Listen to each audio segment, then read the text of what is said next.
నూలు నూలులో శతాబ్దాల గౌరవం, పట్టు పరంపరకు ప్రతీక, సంప్రదాయానికి శాశ్వత చిరునామా సఖీ. హైదరాబాద్ శివార్లోని మొయినాబాద్ పగలు చూస్తే ప్రశాంతమైనటువంటి ఫామ్ హౌజులు, రాత్రైతే చీకటి సామ్రాజ్యాలు. తాజాగా ఒక మాజీ ఎమ్మెల్యే ఫామ్ హౌస్లో జరిగిన రేవ్ పార్టీ తెలుగు రాష్ట్రాల రాజకీయాలను ఇప్పుడు కుదిపేస్తుంది. డ్రగ్స్, విదేశీ మద్యం, విఐపీలు, వీటికి తోడు పోలీసుల మీదకే తుపాకీతో కాల్పులు జరపడం ఇప్పుడు సంచలనంగా మారింది. అసలు ఆ రాత్రి ఆ ఫామ్ హౌస్లో ఏం జరిగింది, ఎవరెవరు దొరికారు, సీన్ టు సీన్ ఇప్పుడు చూద్దాం.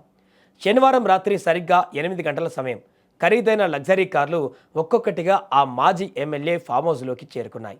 పార్టీలో రాజకీయ నాయకులు, బడా వ్యాపారవేత్తలు ఉన్నారు. రాత్రి 11:30 దాటేసరికి పార్టీ పీక్ స్టేజ్కు చేరుకుంది. విదేశీ మద్యం ఏరులై పారుతుంది, మ్యూజిక్ హోరెత్తుతోంది. అదే సమయంలో బయటకు వచ్చాయి డ్రగ్స్ ప్యాకెట్లు, కొకైన్, గంజాయి వంటి మత్తు పదార్థాలతో ఆ విఐపీలంతా ఈ లోకాన్ని మర్చిపోయి తూగుతున్నారు. సరిగ్గా అర్ధరాత్రి 1:30 సమయంలో మొయినాబాద్లో భారీ డ్రగ్స్ పార్టీ జరుగుతుందని తెలంగాణ పోలీసులు ఈగల్ టీంకు పక్కా సమాచారం అందింది. ఏమాత్రం సౌండ్ చేయకుండా ఫామ్ హౌస్లో నలువైపులా చుట్టుముట్టారు. రాత్రి 2 గంటలకు పోలీసులు ఒక్కసారిగా తలుపులు బద్దలు కొట్టి లోపలికి ఎంట్రీ ఇచ్చారు. పోలీసులను చూడగానే మత్తులో ఉన్న ఆ బ్యాచ్కు దిమ్మ తిరిగిపోయింది.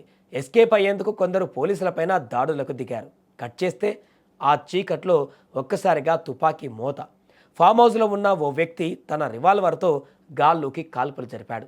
అప్రమత్తమైన పోలీసులు రాత్రి 2:30 కల్లా వాళ్ళందరినీ అదుపులోకి తీసుకొని డ్రగ్స్, తుపాకులు, బుల్లెట్లను సీజ్ చేసి పార్టీని పూర్తిగా భగ్నం చేశారు. ఇక తెల్లవారుజామున ఉదయం 6 గంటల నుంచి పోలీసుల విచారణ, మెడికల్ టెస్టులు మొదలయ్యాయి. ముందుగా యూరిన్ టెస్టులు చేశారు.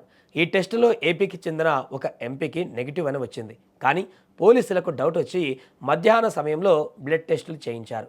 ఇక్కడే అసలు గుట్టు రట్టయింది.